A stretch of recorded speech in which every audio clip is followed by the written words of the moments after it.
Here, let's make a tea table. So first one is Cinderella. Cute as a button? She's gonna make... No. Cuter. So much cuter. Olivia Gant exuded joy. Cool! Look at all those details. Even as a system designed to protect her failed. It rips your heart out, you know. She could still be with us. You know, she did not have to die. The day Olivia left Children's Hospital for good, she celebrated. I begin to go worries for the rest of your days. No worries, she thought. She didn't know.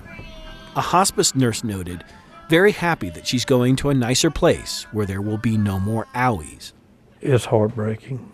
I mean, it plays over and over in my mind. She didn't know she was going there to die. Lonnie Gautreaux was Olivia's step-grandfather. A frequent one-man audience to Olivia's one-kid show. See, wow, Cinderella, you're so different. Oh no, the elephant failed.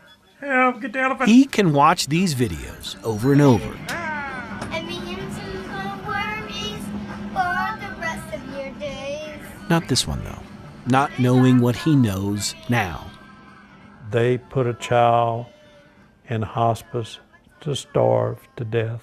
As far as I'm concerned, that's how she died. She starved to death.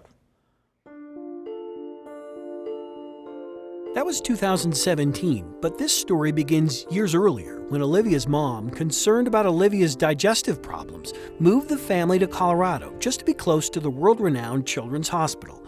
As years passed, a mystery deepened involving Olivia's entire digestive system.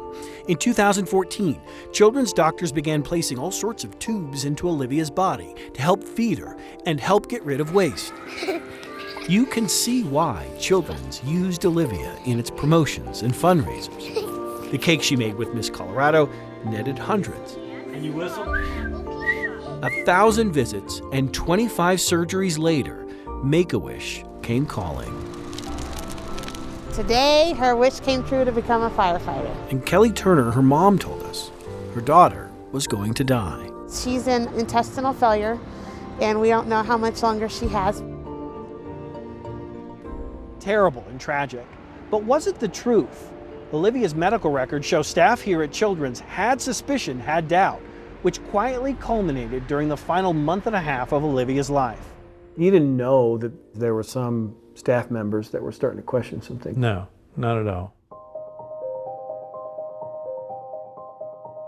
Those records suggest it really got going July 11th, 2017. Mom would like to allow Olivia to die naturally as she pushed to continue the DNAR, or Do Not Actively Resuscitate order. Problem is, individual team members had personal moral objections to it.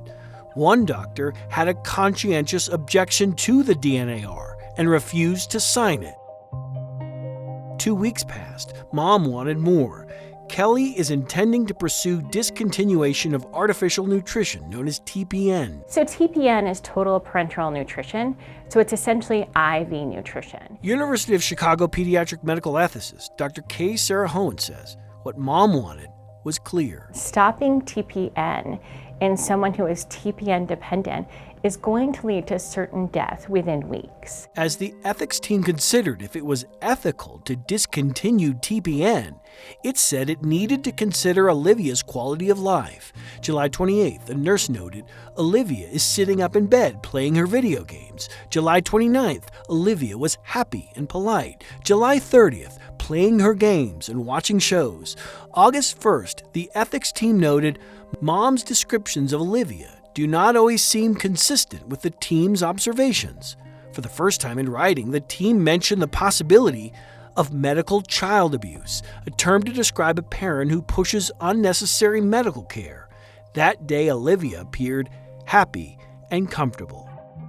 This is not someone who's in tremendous distress. This is not someone who's in pain. And yet that day, one doctor at Children's concluded he was comfortable discharging Olivia to hospice, where TPN would be discontinued. I begin to go worries for the rest of your days. As Olivia sang on her way to hospice, a hospice nurse noted she is unaware that stopping nutrition will assuredly cause her demise. And I think when that many people are uncomfortable, that needs to be something where someone says, okay, we're going to stop, we're going to pause, let's go to another hospital, get another opinion. But Dr. Hohen says that pause could have exposed Children's to criticism for all of the surgeries and for all of the times its staff had treated Olivia. I mean, I think there's a potential for conflict of interest when you have someone who's literally been the poster child for that hospital for a long period of time and now saying, gosh, we're not sure, we're missing something. 2 days before Olivia died, Lonnie Gautreaux, unaware of the internal hospital debate, sat with his dying granddaughter. And I grabbed her little hand, and she opened her eyes, and being on all his heavy narcotics, she recognized me and said, "Papa, I'm hungry." He cursed the disease he thought was killing Olivia. Years later, he learned something else when prosecutors charged Kelly Turner, Olivia's mom, with murder. An autopsy had found no anatomical findings to support many of the conditions Kelly claimed her daughter had. Prosecutors believed what some hospital staffers had once feared. Mom's lies had motivated at least some of the medical treatment. And all the signs were there for them to protect her and to report abuse and save her life. Instead, they put her on a deathbed. We asked Children's Hospital for an on-camera interview. A representative declined. In a prepared statement, that spokesperson called this an incredibly complicated case, one made even more so by privacy laws in an ongoing criminal case. It did stress Children's deep sense of commitment and professionalism it brings to all of its patients.